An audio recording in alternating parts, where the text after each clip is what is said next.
네, 안녕하세요. 전수빈입니다. 안녕하세요. 서동만입니다. 네, 오늘은 지난주에 이어서 함수에 대해서 한 번 더 배워볼 텐데요. 지난주는 함수 기초를 했다면 오늘은 이제 함수를 어떻게 활용을 해야 되는지 활용 방법에 대해서 좀 배워보도록 하겠습니다. 그래서 이번 주에 배울 내용으로는요. 맨 처음으로는 이제 함수를 지난주에 배운 기초적인 내용을 바탕으로 함수를 좀 더 활용하는 방법에 대해서 학습할 예정이고요. 그 다음에 여러분들이 자주 사용하는 이제 프린트 F 같이 자주 이용하는 거를 함수화해서 제공해주는 이런 다양한 라이브러리 함수에 대해서 한번 학습해 보도록 하겠습니다. 다음으로 자기 자신을 이제 함수가 자기 자신을 호출하는 그런 독특한 형태로 띄고 있는데요. 이런 재기 함수에 대해서도 학습을 한번 해보도록 하겠습니다. 네. 먼저 함수 심화 예제 1번인데요. 1번부터 조금 어려운 문제가 될 수도 있어요. 지난번에 배울 때 배운 그런 정렬이 한 번 더 나오는데 배울 때는 삽입 정렬을 배웠었죠. 선택 정렬. 선택 정렬을 배웠었죠. 네, 이번에는 버블 정렬을 한번 배울 겁니다. 버블 정렬을 이제 오름차순으로 정렬하는 그러니까 5개 정수를 입력받아서 이 정수를 버블 정렬을 이용해 가지고 오름차순으로 정렬하는 방법에 대해서 한번 볼 텐데요. 오름차순 정렬이라는 거는 이렇게 입력을 받았을 때 이 입력된 값들을 숫자 순서대로 작은 수부터 큰 수로 이렇게 정렬하는 방법을 얘기하고요. 버블 정렬은 간단하게 얘기를 해드리면요. 회전한다고 보시면 돼요. 그래서 우선 버블 정렬의 가장 기초적인 거는 지금 현재 5개의 정수들이 있는데 이 정수들을 맨 처음 수랑 그 다음에 두 번째 수를 비교를 해서 큰지 작은지 비교를 해서 만약에 뒤에 게 작거나 앞에 게 작으면 그러니까 작은 값을 앞으로 교환시켜주는 그런 방법인데요. 그래서 처음에 앞뒤 수를 비교해서 작으면 교환을 해주고 그 다음에 이제 이 필터가 다음 칸으로 넘어가서 또 이 2개를 비교해서 작은 수를 또 앞으로 보내주고 그 다음 칸으로 넘어가서 작은 수를 앞으로 보내주고 그 다음 칸으로 넘어가서 작은 수를 앞으로 보내주면서 제일 큰 수가 맨 뒤로 가게 이렇게 만들어주는 거죠. 그런 식으로 해서 이제 제일 큰 수가 제일 뒤로 갔으니까 그 다음에는 맨 앞에서 다시 시작을 해서 2개를 비교하고 또 그 다음 2개를 비교하고 또 그 다음 2개를 비교하고 마지막은 제일 큰 수가 뒤로 갔으니까 두 번째 큰 수가 요 네 번째 자리로 오겠죠. 예, 이런 식으로 계속 반복적으로 2개의 수를 비교해 가면서 마지막에 요 한 수가 나올 때 제일 작은 수가 앞으로 나올 때까지 정렬하는 방법입니다. 그래서 요거에 대해서 소스 코드를 간단하게 좀 보여드리면 지금 보시면 여기 함수가 총 3개로 구성이 되어 있는데요. 우리가 메인 함수가 이렇게 있고요. 그 다음에 여기 보시면 프린트 리스트라는 함수가 있고요. 그 다음에 어, 에, 에, 이거 뭐라고 send라고 있죠? 네. 네, send라고 있죠. 예, send가 있는데 요게 보시면 우리가 메인 함수를 말하는 거고요. 그 다음에 프린트 리스트 함수는 우리가 입력한 5개의 수를 출력해주는 그런 함수라고 보시면 되겠습니다. 그 다음에 send 함수는 버블 정렬을 구현하는 알고리즘이 들어있는 함수라고 보시면 되겠고요. 처음에 우리가 num이라는 배열에 5개의 공간을 만들어 놓고 그 num 배열에 scanf로 이렇게 값을 하나씩 입력받죠. 그 다음에 프린트 리스트 함수에 이 num 배열의 변수를 이렇게 인자로 넘겨주게 됩니다. 그렇게 되면은 프린트 리스트에서 이 n이라는 배열 변수를 받아와서 그 변수의 내용을 이렇게 프린트로 출력하는 그런 과정을 지금 보여주고 있는 거고요. 마지막으로 여기 send라는 함수를 보시면 여기 이제 버블 정렬을 구현하는 곳인데요. 요거는 이따가 뒤에 가서 소돈만 교수님이 설명하시는 내용을 좀 한 번 더 자세히 들어보시면 한 번 더 이해가 자세히 들어보시고 한 번 소스콜 다시 보시면 이해가 더 잘 되실 거예요. 그래서 보시면 일단 포문을 2번 돌리거든요. 그래서 이게 어떤 식으로 돌아가냐면 맨 처음에 아까 설명했다시피 두 개의 수를 비교해서 그 숫자의 끝까지 비교를 하게 되죠.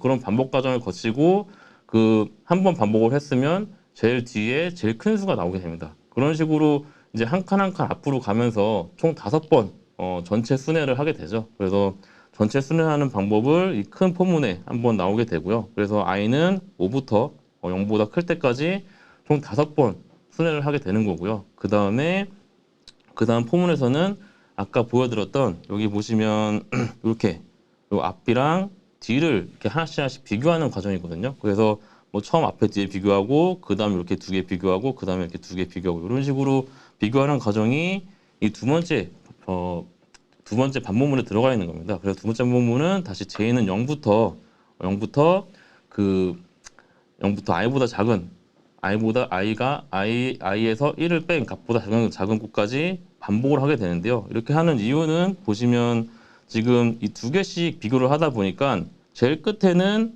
이런 식으로 3이랑 4랑 비교를 할 때 마지막 4까지 비교를 하게 돼 버리니까 이 포인트가 다시 이 4까지 갈 일은 없겠죠. 그렇기 때문에 이 반복을 1, 2, 3, 4, 네 번씩 반복을 하게 되기 때문에 이 두 번째 반복문 같은 경우에는 0부터 4까지 반복을 하게 되는 그런 과정을 이제 설명을 하고 있는 거고요.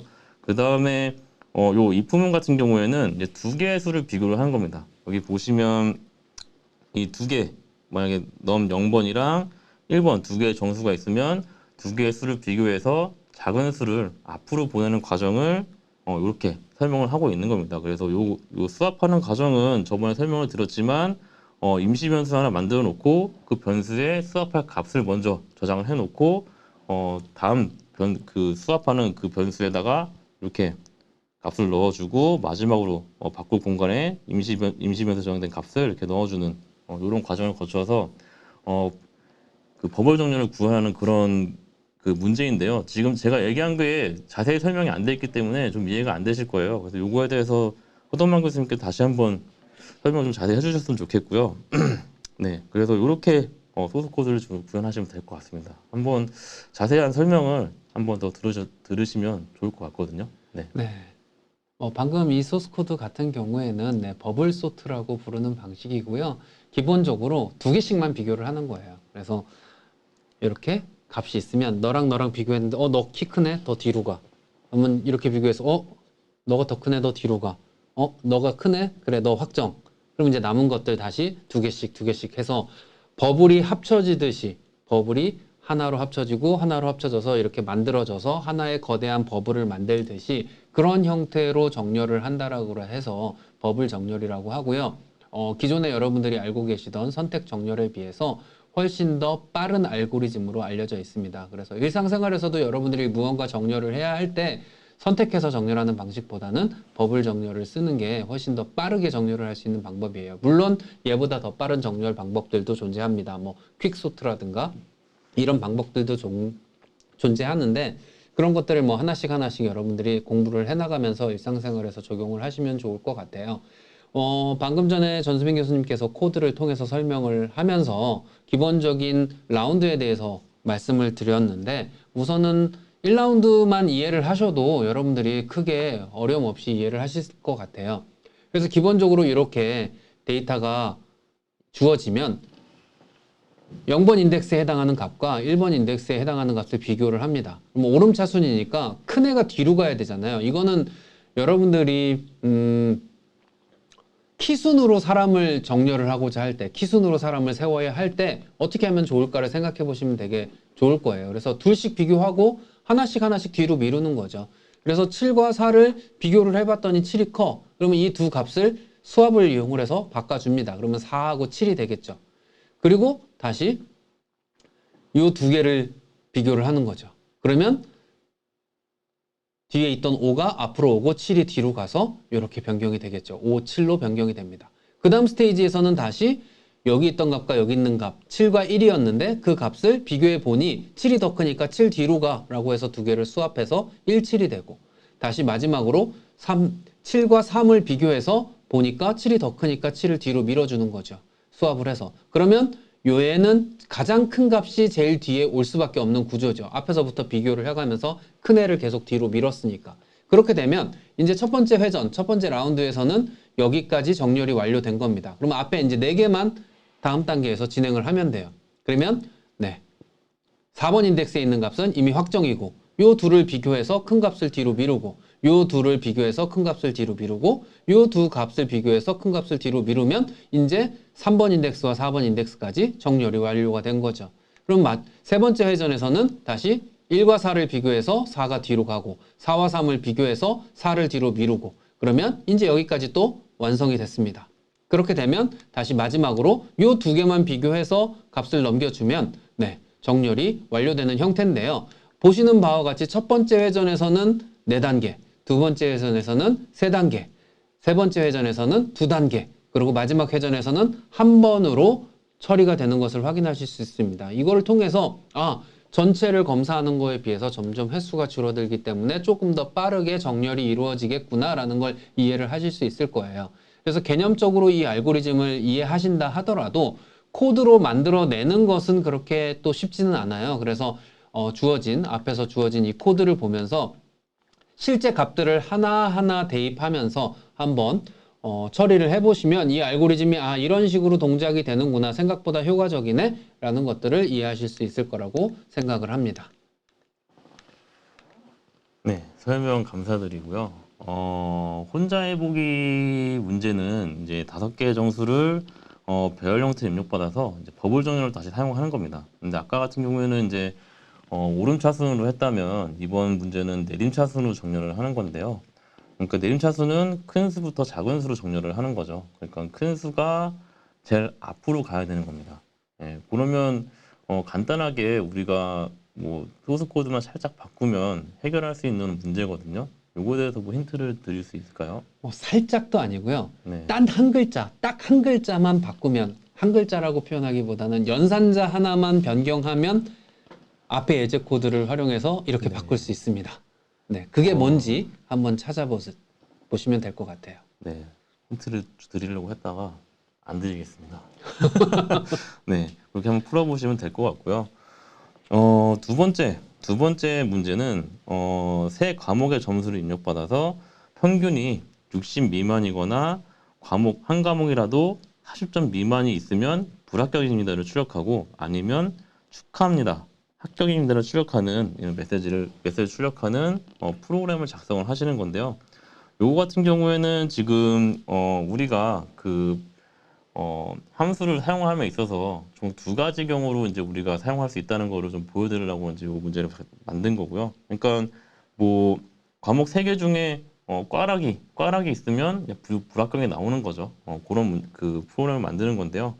보시면 첫 번째 소스 코드 같은 경우에는 이제 메인 함수가 있고 그 다음에 테스트 패스라는 함수가 있습니다. 그래서 메인 함수에 보시면 세 과목을 입력받을 i, k, l 값이 있고요. 그 다음에 i, k, l에 여기 잘못됐네요. 여기가 j가 아니라 IJK네요. 예, k, l로 바꿔야 될 것 같은데요. 네네. 예, 이렇게. 그래서 각각의 i, k, l 변수에 이렇게 과목 3개를 입력을 받고요. 이 과목 3개를 지금 테스트 패스라는 함수로 전달을 해주고 있죠. 그래서 테스트 패스 같은 경우에는 그 정수형 변수 n, m, j를 입력받아서 지금 이 부분에 보시면 각각의 과목들이 꽈락인지 먼저 검사를 합니다. 네, 그래서 40점 미만인지 검사를 해서 만약에 3개 중에 한 과목이라도 40점 미만이면 불합격입니다를 출력을 하고요. 만약에 꽈락이 아니면 다시 평균을 검사하는 그런 if문이죠. 그래서 평균을 검사해서 평균이 60점 미만이면 다시 불합격 출력을 하고요. 만약에 꽈락도 아니고 60점 이상인 점수가 나왔다라고 하면 축하합니다, 합격입니다를 출력하는 그런 그 함수가 되겠습니다. 그래서 이렇게 우리가 함수 3개를 그러니까 그 점수 3개를 함수에 전달할 때 인자 3개를 만들어서 전달하는 방법에서 일단 배웠고요. 요거에 대해서 뭐 간단하게 뭐 설명을 좀 해주실 수 있을까요? 앞에서 설명을 잘 해주셔서 큰 문제는 없지만, 여러분들이 이제 실습을 진행하면서 질문을 해주시는 거를 보면, 복합적인 이러한 if, else, if 구문을 만들 때 각각을 독립적으로 구분해서 만들어내는 걸 상당히 어려워하는 것 같아요. 만약에 첫 번째 if와 테스트 패스 안에 if문인데요. 여기에 조건과 여기에 조건이 하나라도 중복되면 다음에 있는 조건은 절대 들어갈 수가 없게 됩니다. 그래서 얘네들이 완전히 독립적이어야 돼요. 그래서 아닌 경우에 남은 부분 중에 혹시 이거니? 라고 만들어줘야 되기 때문에 지금 현재 소스 코드에서 이런 식으로 나온 거죠. 자, 40 이하. 이 경우에는 세 과목 중에 어떤 과목 하나라도 40 미만이면 무조건 불합격행위예요. 이유 여하를 막론하고. 네. 네. 그러면 다음 거를 비교할 필요도 없는 거죠. 그러니까 먼저 딱 집어넣어 놓고, 근데 꽈락은 아니야 라고 한다면, 네, 여기에서 총합을 나누기 3 하면 평균을 계산하는 식이죠. 평균이 60 미만인지를 판단해서 불합격. 그것도 아니라면 다 합격. 뭐 이런 식으로 만들어 준 거죠. 그래서 이러한 if문을 구성을 할 때에는 최대한 중복이 되지 않도록 설계하는 게 중요하고, 독립적으로 가능한지 모든 케이스를 최소한 한 10개 정도의 케이스를 서로 다른 상황으로 만들어서 집어넣어서 정상적으로 동작을 하는지를 검증하는 그러한 과정을 꼭 거치시기를 바랍니다. 네, 감사드립니다. 다음 예제 같은 경우에도 아까랑 똑같은 문제예요. 똑같은 문제인데 다른 방법으로 풀이하는 과정을 좀 보여드리는 건데요. 요것도 지금 그 is passed라는 요 함수가 하나 있고요. 그 다음에 메인 함수가 하나 있습니다. 그래서 뭐 is passed 아까 함수를 좀 다른 명으로 썼지만 그냥 뭐 같은 역할을 해주는 함수다라고 좀 생각을 하시면 될 것 같고요. 요거 같은 경우는 이제 메인 함수에서 또 보시면 입력을 받을 때 이렇게 배열로 입력을 받죠. 네, 배열을 입력을 받아서 이 배열에 각각의 값들을 일단 하나씩 하나씩 넣어줍니다. 그런 다음에 이 배열 자체를 지금 함수로 이렇게 전달을 하는데, 이렇게 하면 좋은 점이 뭐냐면 우리가 지금은 세 과목만 입력받았기 때문에 아까 예제 그 10-2-1 같이 그냥 인자 세 개를 만들어서 전달을 하면 되지만, 만약에 그 시험 그 과목이 100과목이라고 생각을 해보시면 이렇게 인자를 전달하려면 함수의 인자를 100개를 만들어야 되죠. 이거는 정말 말도 안 되는 짓이기 때문에 이런 것들을 좀 간단하게 넘길 수 있는 방법을 이렇게 배열로 만들어서요. 배열을 이렇게 전달해 주는 방법이 있습니다. 그래서 배열을 전달해 줄 때는 배열 원형을 이렇게 이 함수에 이렇게 써주시면 되고요. 전달하실 때는 이 배열에 그냥 요 자료형만 전달을 해주시면 간단하게 함수로 배열이 전달이 되게 됩니다. 이게 배열이 전달이 될 때 배열이 어떤 식으로 함수에 전달이 되는지는 이따가 호동만 교수님께서 한번 설명을 해드릴 건데요. 그걸 한번 그때 잘 들으시면 될 것 같고, 요거 같은 경우에는 배열을 전달을 받아서 배열에 있는 값들을 이제 하나씩 꺼내서 검사를 해야 되는 거잖아요. 아까 같은 경우에는 세 개의 인자를 가지고 꺼내서 비교를 했지만, 지금은 배열의 값들을 하나씩 꺼내서 검사를 해야 되기 때문에 이렇게 반복문을 이용해서 배열의 값들을 일단 하나씩 꺼내 봅니다. 꺼내는 도중에 이제 우리가 평균도 구해야 되기 때문에 꺼내는 과정에서 이 꺼내지는 값들에 대한 합계도 미리 구해 놓고요. 그 다음에 이 배열의 그 점수가 꽈락인지 아닌지를 한번 검사를 하게 되는데요. 그 부분이 요 if문인데, 이 배열의 값들을 하나씩 꺼내면서 만약에 하나라도 한 과목이라도 40점 미만의 값이 나온다라고 하면 요 isPassed라는 변수를 0으로 만들어줍니다. 0은 거짓이죠. 그래서 isPassed가 처음에는 이렇게 참 true로 서론이 돼 있다가 만약에 꽈락이 나오면 isPassed 값을 거짓으로 바꿔줘서 나중에 요거를 가지고 우리가 불합격인지 합격인지 한번 처리를 할 건데요. 만약에 꽈락이 하나라도 나온다라고 하면 isPassed를 0으로 바꾸고 모든 과정을 끝내게 되고, 여기 밑에 if문을 보시면 이 부분에서 이제 꽈락인지 아닌지 한번 판단을 하게 되는데, isPasted 값이 0이라는 얘기는 뭐예요? 아까 꺼내진 세 개의 과목 중에 40점 미만인 과목이 하나가 있다는 뜻이죠. 그렇기 때문에 만약에 isPasted 값이 0이 나오면 당연히 꽈락으로 불합격이 되는 거고요. 그게 아니고 만약에 isPassed가 1인데 합계, 그러니까 평균 값이 60점 미만이어도 이제 불합격이라고 출력해주는 그런 이제 if문을 만들게 되는 겁니다. 그래서 둘 다 아니면 이제 축하합니다, 합격인을 출력하게 되는 거고요. 자세한 설명은 이제 서동만 교수님께서 한 번 더 해주시겠습니다. 네. 감사합니다.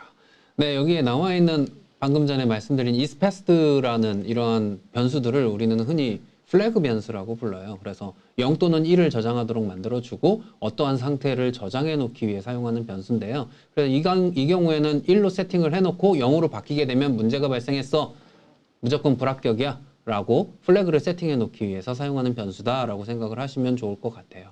네, 나머지 부분들은 뭐 이미 다 설명을 잘 해주셔서 뭐 큰 문제는 없습니다. 그래서 isPassed는 얘가 합격을 했는지 안 했는지를 확인하기 위한 애고요. 그래서 여기에서 전달이 될 때 이렇게 스코어라는 걸 이용을 해서 전달을 한다. 그리고 비교문은 이제 플래그 변수와 평균값을 이용을 해서 비교를 한다라고 생각을 하시면 되는데 여기에서 이제 핵심적인 부분은 배열을 이용을 해서 함수의 인자로 전달을 하는 방법이 되겠습니다. 네.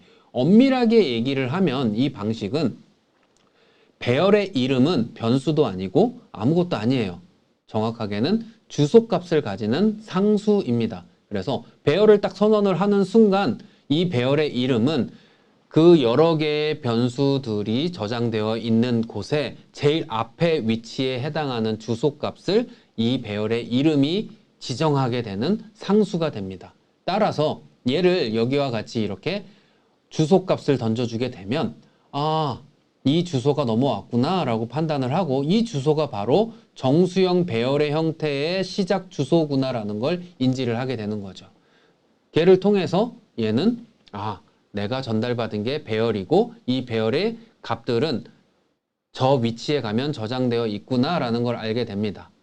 또한 하나만 오는 게 아니라 이 연속적인 기억 공간이 배열로 만들어져 있기 때문에 그 배열의 모든 원소들을 얘를 이용을 해서 다 접근이 가능한데 중요한 부분은 얘가 기존의 함수 호출 방식에서는 변수의 값을 복사해서 가지고 오게 되는데 얘는 복사가 아니라 특정 공간에 있는 값의 위치를 알려준 거잖아요. 예를 들어서 여러분들의 사물함에 초코우유와 빵을 하나 넣어두고 친구한테 내 사물함에 초코우유와 빵이 있어. 배고플 때 먹어. 라고 얘기를 했으면 여러분들의 사물함에 주소를 알려준 거잖아요. 그러면 그 친구가 그 주소를 가서 그 사물함에 있는 초코우유와 빵을 먹었다라고 하면 여러분들이 다시 가봤을 때 그 사물함은 비어있을 거란 얘기죠.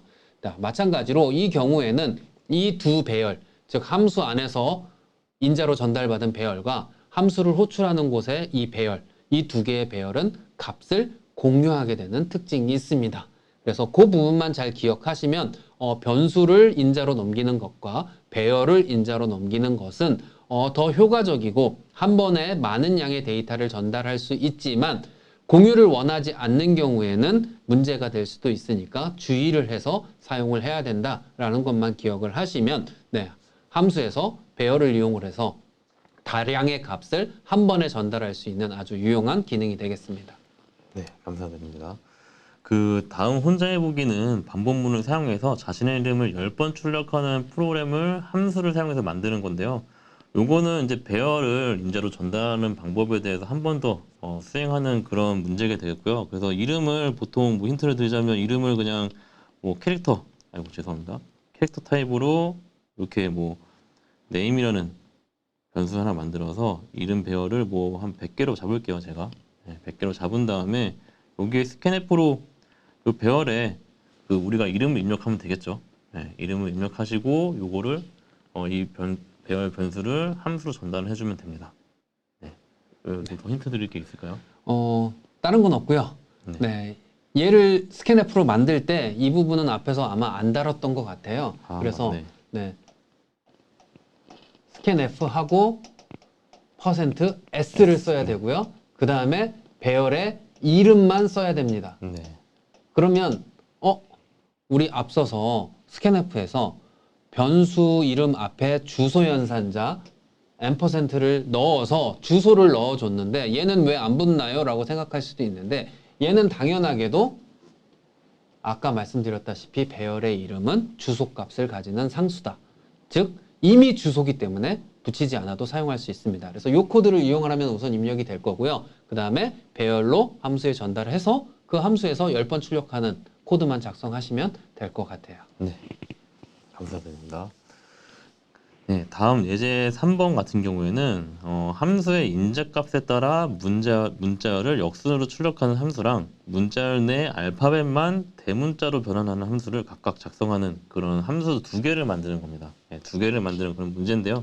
이렇게 A, B, C, D 그 문자들이 입력이 되었을 때 이 문자에 대해서 역순으로 출력하는 함수 하나랑 그 다음에 대문자를 변경하는데 알파벳만 다 대문자로 변경하는 그런 함수를 만드는 겁니다. 그래서 뭐 대문자가 오든 소문자가 오든 모든 알파벳을 다 대문자로 바꿔주는 그런 함수를 제가 만드는 건데요. 그래서 보시면 총 그 3개의 함수를 만들 겁니다. 그래서 맨 처음에 그 문자를 뒤집는 스트링 리버스라는 str 리버스라는 함수 하나 만들 거고요. 그 다음에 스트링 캐피탈은 대문자로 변경해주는 함수 하나 만들 거고요. 그 다음에 메인 함수가 있어요. 그래서 아까 서도만 교수님 말씀하신 게 여기 있죠. 그래서 보시면 메인 함수에 이렇게 캐릭터 타입으로 스트링 변수 하나 만들고요. 그 다음에 스트링 변수에 우리가 문자를 입력하기 위해서는 %s에 s를 스캔프 %s를 사용해서 str이라는 변수에 문자를 입력하시면 됩니다. 이렇게 하면 문자를 입력이 되고 스트링 리버스 함수를 한번 먼저 볼 텐데요. 리버스 함수는 그냥 문자를 뒤집는 거거든요. 그래서 이 문자를 뒤집는 방법은 여러분들이 굉장히 다양한 방법으로 구현을 할 수가 있습니다. 근데 저희는 그 중에서 문자를 뒤집는 방법을 이제 이런 걸 사용할 건데요. 그냥 가운데 피벗을 하나 두고요. 뭐 A, B, C, D 있고 뭐 E, F, 아이고 죄송합니다. E, F, G, H 이런 식으로 있으면 너무 좋아했네. 이렇게 있으면 맨 앞에랑 맨 뒤랑 바꾸고요. 그다음에 그 다음 거랑 맨 뒤에 두 번째, 그 다음에 세 번째랑 맨 뒤에 세 번째 이런 식으로 각각 양 끝에 있는 값들을 이렇게 역순으로 이렇게 번갈아서 이제 버블 정렬 같이 바꿔주는 그런 방법을 이용해서 이제 문자를 뒤집는 방법을 해볼 건데요. 보시면 여기서 보시면 제일 처음에 우리가 해야 될 거는 이 문자 아래 전체 길이를 알아야겠죠. 전체 길이를 알아야 문자 아래 그 절반을 중심을 잡고 중심으로부터 양 끝에 있는 이런 그 문자들을 뒤집을 수 있잖아요. 그렇기 때문에 문자 아래 전체 길이를 구하는 요 str area라는 함수를 사용을 하는데요. 요거는 이제 그 우리가 문자를 다룰 때 문자에 대해서 더 편하게 다룰 수 있도록 C언에서 제공해주는 이런 시스템 라이브러리가 되겠고요. 그래서 요 스트링 len 같은 경우에는 우리 문자열의 길이를 그 계산해서 반환해주는 역할을 해줍니다. 그래서 strlen을 쓸 때는 string.h라는 요 헤더 파일을 꼭 인클루드를 시켜줘야지만 우리가 이 그 strlen이라는 함수를 사용할 수 있고요. strlen을 통해서 이 문자열의 전체 길이를 구할 수가 있습니다. 그래서 지금 뭐 문자열이 하나, 둘, 셋, 넷, 뭐 9개라고 치면은 사이즈가 9로 나오겠죠. 그래서 9로 나온 사이즈를 가지고 우리가 이제 반복문을 통해서 문자를 뒤집게 되는데 어떤 식으로 뒤집을 거냐면 중간 값을 구해서 중간에서 중간까지 뒤집는 그런 그 함수를 방법을 구할 건데 그렇기 때문에 우리가 지금 보시면 중간까지만 반복을 하시면 되겠죠. 그래서 뭐 처음부터 중간까지 쭉 반복을 해야 되니까 전체 사이즈에서 나누기 1을 한 결과까지 우리가 반복을 하면서 맨 처음 요 A랑 맨 끝에 요 I랑 뒤집어야 되잖아요. 그렇기 때문에 맨 처음 이 I니까 맨 처음 A랑 그 다음에 맨 끝이 되니까 지금 보시면 스트링에 사이즈에서 -1을 한 거에 다시 I를 뺀 겁니다. 그래서 보시면 사이즈의 -1이라는 얘기는 우리가 배열의 전체 크기가 뭐 5개라고 뭐 9개라고 치면 제일 끝에는 뭐예요? str의 8번이 되겠죠.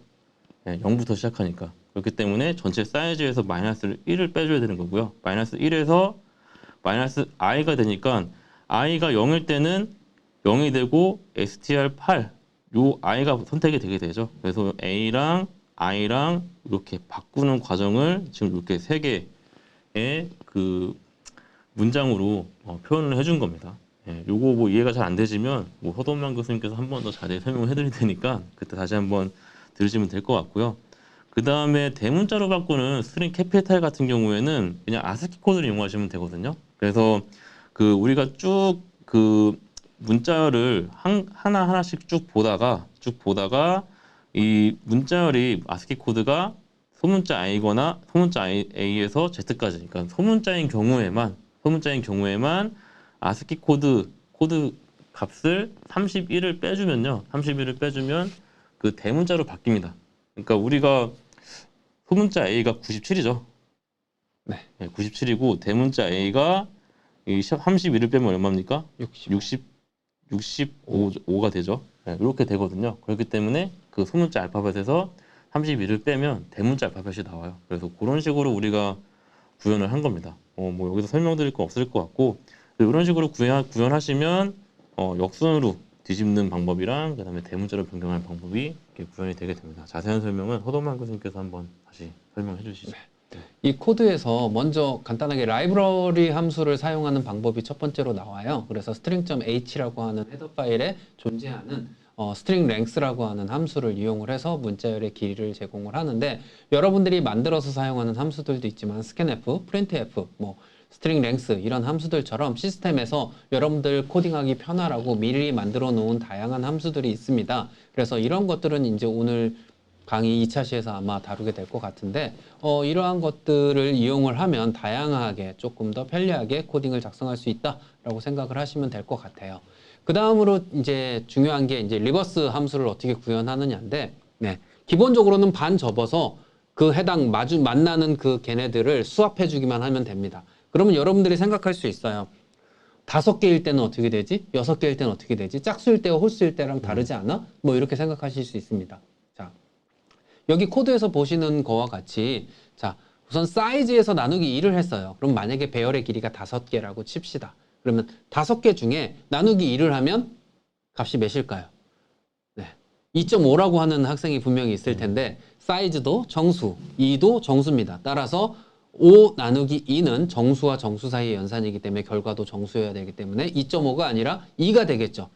네, 따라서 걔만 거기까지만 계산을 하면 돼요. 0, 1, 2까지만 계산을 하면 되는 겁니다. 따라서 0일 때 5에서 1을 빼면 4고, 따라서 거기에서 0일 때니까 4에서 다시 i가 현재 0이니까 4에서 0을 빼니까 0과 4를 바꿔주고, 그 다음에 1과 3을 바꿔주고, 2일 때는 5에서 1을 빼면 4죠. 4에서 다시 2를 빼면 2예요. 자기 자신이에요. 자기 자신과 자기 자신을 바꿔주는 형태로 진행을 하면 됩니다.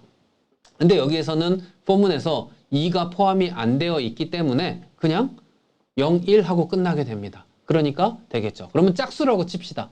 네, 4가 들어왔어요. 그러면 4는 나누기 2 하면 2예요. 그러면 0, 1 돌리면 되죠. 0일 때 4와 3과 바꾸고, 1일 때 죄송합니다.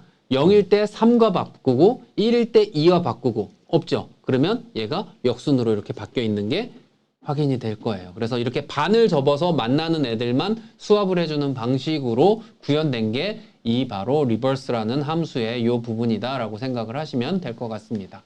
자, 그래서 뭐 표로 한번 보시면 지금 5개가 있을 때 A, B, C, D, E가 존재한다라고 했을 때 C를 기준으로 해서 2번 인덱스에 해당하는 값을 기준으로 해서 0번과 4번을 바꾸고, 그 다음에 다시 1번과 3번을 바꾸면 역순으로 이렇게 만들어지게 된다라고 생각을 하시면 될 것 같아요. 그 다음에 이제 캐피털 같은 경우에는 소문자를 대문자로 바꾸기 위해서 아스키 코드 값이 정확하게 32가 차이가 나기 때문에 32의 값을 빼주면 해결이 되는데, 여러분들이 이제 나중에 배우게 될 라이브러리 함수를 만약에 사용하게 되면 굳이 이렇게 복잡하게 하지 않아도 돼요. ctype.h에 존재하는 isLower라는 함수를 통해서 소문자인지 검사를 하고, 그리고 대문자로 바꿔주는 toUpper라는 함수를 이용해서 보다 간단하게 해당 코드를 작성할 수 있습니다. 근데 그 코드의 원리가 이런 식으로 되어 있으니까 이거를 한번 보시고 나중에 C타입의 isLower, 그 다음에 toUpper라고 하는 함수를 한번 찾아보시면 훨씬 더 빠르게 이 코드가 이해가 되실 것 같습니다. 네, 감사드립니다. 네.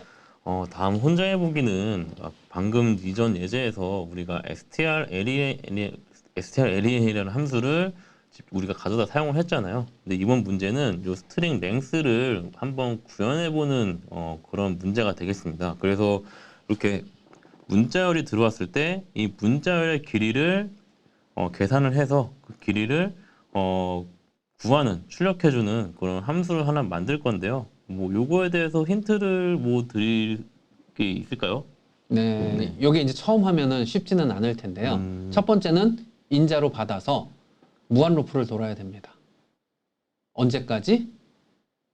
여기에 나오는 이 널 문자를 만날 때까지. 그 이유는 문자열의 제일 끝에는 항상 널 문자가 존재하게 됩니다. 따라서 널 문자를 만날 때까지 카운트를 하나, 둘, 셋, 세고 널 문자 만나면 현재까지 센 카운트를 반환하도록만 만들어 주시면 문자열의 길이를 세는 함수를 손쉽게 만드실 수 있을 거예요. 네.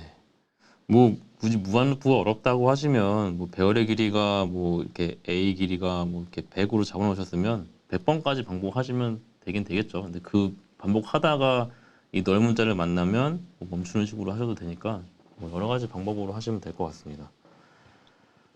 네, 그 다음 예제는 두 점 xy 그리고 x1 y1 그 다음에 다음 점 x2 y2를 입력받아서 두 점의 길이를 구하는 함수를 작성하는 건데요. 보시면 이 두 점이 이렇게 1, 3, 그 다음에 2, 6 이런 식으로 입력이 되고요. 그래서 이 두 점, 뭐 1, 3, 2, 6이면 이렇게 되겠죠. 1에 3이니까 요 정도 점이 됐고, 그 다음에 2, 6이면 6이면 요 정도 되겠네요. 이 두 점의 길이를 구하는 겁니다. 요거는 여러분들 어떻게 구하면 될까요? 피타고라스의 정의를 아시면 금방 할 수 있는데 요거 곱하기 요거 죄송합니다. 갑자기 기억이 안 나네요. 밑변의 제곱 더하기 밑변 제곱 더하기 높이의 제곱. 제곱에 루트를 씌우면 되겠죠. 그래서 요거 제곱 더하기 요거 제곱, 그러니까 밑변을 뭐 L이라고 하고 뭐 높이를 H라고 하면 L 제곱 플러스 H 제곱에 루트를 씌워주시면 요 길이가 나오죠. 네, 그래서 요 길이를 구하는 함수를 만들어 볼 건데요.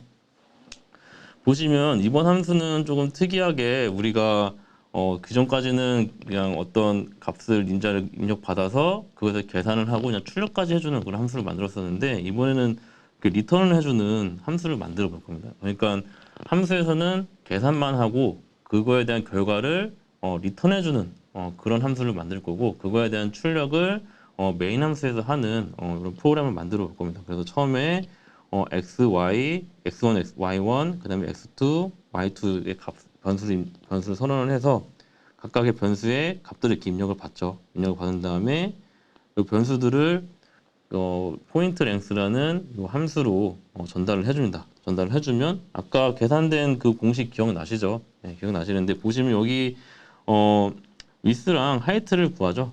밑변이랑 높이를 구하는 겁니다. 그래서 x1에서 y2를 뺀 게 그 밑변의 길이가 되겠고요. 그 다음에 y1에서 y2를 뺀 게 높이의 길이가 되겠는데, 지금 보시면 여기에 ABS가 붙어 있는 게 보실 거예요. 이 ABS가 뭐냐면 이제 우리가 처음 보는 함수인데 이게 앱솔루트의 약자거든요. 그래서 절대값을 말하는 겁니다. 그래서 우리가 x1에서 x2를 뺄 때 우리가 마이너스 값이 나오잖아요. 근데 이 밑변의 길이는 마이너스 값으로 하는 게 아니라 그냥 플러스로 길이를 재야 되니까 길이는 플러스 값으로 나와야 되잖아요. 그래서 요 계산된 결과에 절대값을 씌워줘서 절대값의 결과가 나올 수 있도록 ABS라는 함수를 사용을 했고요. 그 다음에 보시면 지금 이제 최종 그 변의 길이를 구해야 되니까 밑변 곱하기 밑변, 그 다음에 높이 곱하기 높이 더해서 여기에 SQRT라는 또 그 함수를 또 사용을 했습니다. 그래서 요 제곱에 제곱 더한 거에 SQRT는 스퀘어 루트의 약자로 루트를 얘기를 하는 거죠. 네, 루트를 씌워줘서 그 결과를 랭스라는 변수에 반환을 해줬고, 랭스를 이제 다시 리턴을 받아서 메인 함수의 printf에서 출력하는 그런 함수를 지금 보여드리고 있는 거고요. 그래서 요 ABS나 SQRT 같은 함수들은 요 mass.h라는 요 헤더를 불러와야지만 사용할 수 있는 함수고요. 요 mass.h 헤더에는 요 ABS나 SQRT 말고도 되게 다양한 그 수학 함수들이 존재를 하거든요. 네, 그거에 대해서 좀 간단하게 설명을 좀 드리겠습니다. 네. 네, 이번 예제는 기존의 예제들과 다르게 라이브러리 함수를 본격적으로 사용하는 예제예요. 그래서 네, 아까 말씀드렸던 공식이 이렇게 되죠. 이제 밑변의 길이와 높이의 제곱을 해서 스퀘어 루트를 씌우는 이런 형태를 만들어야 되는데, 제곱은 어떻게 해야 되지? 제곱을 하기 위해서 사실 요 아까 소스 코드에서 앱솔루트라는 함수를 통해서 절대값을 구했는데, 사실 절대값을 구하지 않아도 돼요. 왜냐하면 어차피 제곱할 거니까. 그렇죠. 음수든 양수든 제곱을 하게 되면 어차피 양의 수만 나오게 되니까 전혀 상관은 없습니다만, 여러분들한테 앱솔루트라는 함수를 소개해 드리기 위해서 사용을 한 거고요. 뭐 앱솔루트라는 말이 나오니까 보드카의 브랜드 네임을 생각하는 분도 있을 것 같은데, 절대적인 뭐 이런 뜻이라고 생각을 하시면 될 것 같아요. 그렇게 해서 이제 절대값에다가 제곱을 구하고, 제곱은 2번 곱하면 됩니다. 물론 제곱을 구하기 위한 함수도 제공을 해요. 파워라는 별도의 함수도 제공이 되는데 그냥 제곱 정도는 자기 자신 한번 곱하면 되니까 쉽게 계산이 가능할 거고요. 좀 복잡한 연산인 이제 루트 연산, 제곱근이라고 부르죠. 스퀘어 루트. 네, 스퀘어가 제곱, 루트가 근 이렇게 돼서 제곱근인데 얘를 계산하는 건 우리가 코딩을 짜서 만드는 건 쉽지 않아요. 꽤 생각보다 어렵습니다. 그래서 이미 전문가들이 다 만들어 놨어요. 여러분들은 쓰기만 하면 됩니다. 그래서 스퀘어 루트라고 하는 함수를 이용을 해서 사용을 하는데 이 math.h라는 헤더 파일에 이러한 수학 관련된 다양한 함수들이 제공이 되고 있어요. 그래서 여러분들이 각각의 헤더 파일에 정의되어 있는 함수들 이름만 대충 기억을 해도 쉽게 다양한 연산들을 진행할 수 있습니다. 그래서 math.h에 있는 함수들 중에 대표적인 것들, 네, 첫 번째 absolute라는 함수, 절대값을 구하는 함수고요. power, 얘는 이 값을 이승을 해라.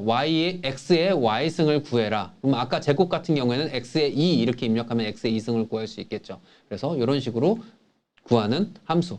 그 다음에 여러분들 흔히 아는 삼각함수들, sin, cosine, 탄젠트. 이거 말고도 아크탄젠트도 존재하고요. 네.